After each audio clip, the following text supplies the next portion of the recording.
Zee 24 तास एक पाऊल पुढे। राज्याच्या कुठल्याही कोपऱ्यात गेलात तरी तिथला शेतकरी फसवला गेलाय हे लक्षात येतच। कुणी ना कुणीतरी कुठल्या ना कुठल्या प्रकारे त्याला फसवलेलंच असतं। का असं होतं? का शेतकऱ्यांना प्रत्येक जण फसवतो?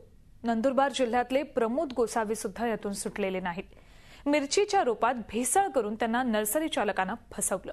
शेतकऱ्यांना फसवण्याची वृत्ती समाजात वाढत चालली, पण याच शेतकऱ्यांमुळे आपण आज सुखानं जगतोय हे आपण विसरून कसं चालेल? हे आहे नंदुरबार जिल्ह्यातल्या शहादा तालुक्याच्या वडाळी गावातले प्रमोद गोसावी।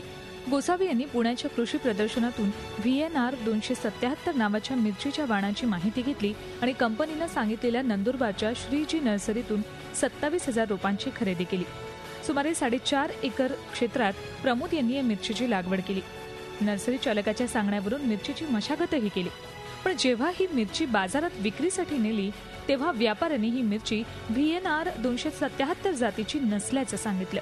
हे ऐकून गोसावी चांगलेच हादरले।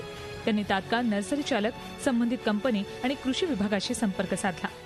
ज्याला मार्केटमध्ये विक्रीसाठी मी मिरची नेली त्यावेळेला व्यापाऱ्यांनी सांगितलं की तुमची VNR 277 मिरची नाही। मग असं असताना आम्ही त्या नर्सरीवाल्या सगळ्यांना बोलवलं, पण आम्हाला त्यांनी कोणी दाद दिली नाही। कृषी खात्याकडे वारंवार मी अर्ज फाटक केले, तक्रार केल्या। प्रमोद गोसावींच्या तक्रारीकडे दुर्लक्ष केलं। अखेर गोसावींनी VNR कंपनीशी संपर्क साधला आणि मिरचीच्या झाडांची पाहणी करण्याची विनंती केली। कंपनीच्या अधिकाऱ्यांना केलेल्या पाहणीत ही झाडं VNR 277 जातीची नसल्याचा अहवाल गोसावींना दिला।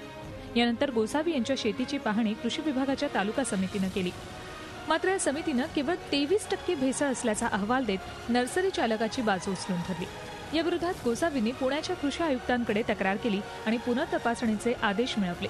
मात्र आयुक्तांच्या आदेशांना केराची टोपली दाखवत समितीनं आपला अहवाल कायम ठेवला। त्यांनी फक्त आमची 23% भेसळ दाखवली। आमचं संपूर्ण 100% नुकसान झालेलं आहे। आमचं एकच विनंती आहे की आम्हाला शासनाकडे कुठलीही मदत नको, कुठलंही अनुदान नको। फक्त आमचं जे 100% नुकसान झालंय हे कृषी खात्याने डिक्लेअर करावं, आम्हाला त्यासाठी त्यांनी प्रमाणपत्र द्यावं, पंचनामा करावा आणि आम्हाला न्याय मिळवून द्या। जे या संबंधित आहेत मिरचीचे रोपं पुरवणारे नर्सरीवाले किंवा ते बियाणे पुरवणारी कंपनी असेल त्यांच्यावर योग्य ती कारवाई करावी। शेवटी गोसावी यांनी या विरोधात हेल्पलाईनचे दरवाजे ठोठावले। हेल्पलाईनच्या टीमनं कृषी अधीक्षक कांबळे यांची भेट घेतली, त्यांना प्रकरणाची सविस्तर माहिती सांगितली। अखेर त्यांनी या प्रकरणाची पुनर्तपासणी करण्याचं आश्वासन दिलं। तालुकास्तरीय समितीने दिलेला रिपोर्ट, त्यानंतर ज्या रोपवाटिकेतून त्या शेतकऱ्यांनी ती रोपं आणलेली आहेत त्या रोपवाटिकेची पण तपासणी करणं आवश्यकता वाटतं। आणि सद्यस्थितीमध्ये आपण जरी समजा त्या रोपवाटिकेकडे जरी आपण गेलो तरी तो रोपवाटिका धारक नेमकं त्याची भूमिका काय राहते ही पण अत्यंत तपासणं आवश्यक वाटतं।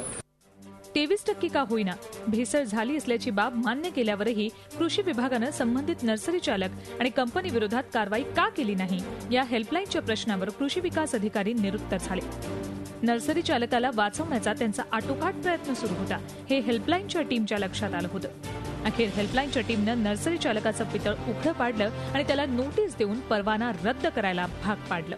चौकशी समितीचा अहवाल लक्षात घेऊन संबंधित जी रोपवाटिका आहे की ज्या रोपवाटिकेवरून त्यांना रोप पुरवठा झालेले आहेत या रोपवाटिकेला सुद्धा त्यांच्या परवाना जो आहे रोपे तयार करण्याचा त्या संदर्भात काही कार्यवाही करण्याबाबत नोटिसा बजावण्यात आलेली आहे। त्या नोटिसीचं ज्यावेळी उत्तर येईल त्या उत्तरावर आधारित या रोपवाटिकेवर कार्यवाही करण्याचा निर्णय घेण्यात येईल। अखेर हेल्पलाईनच्या मदतीनं प्रमोद गोसावी यांनी झालेल्या फसवणुकीविरोधात आवाज उठवला आणि शेतकऱ्यांची फसवणूक करणाऱ्या नर्सरी चालकाला चांगलीच अद्दल घडवली। आता VNR कंपनीनंही या नर्सरीचा रोप विकसित करण्याचा परवाना रद्द केलाय।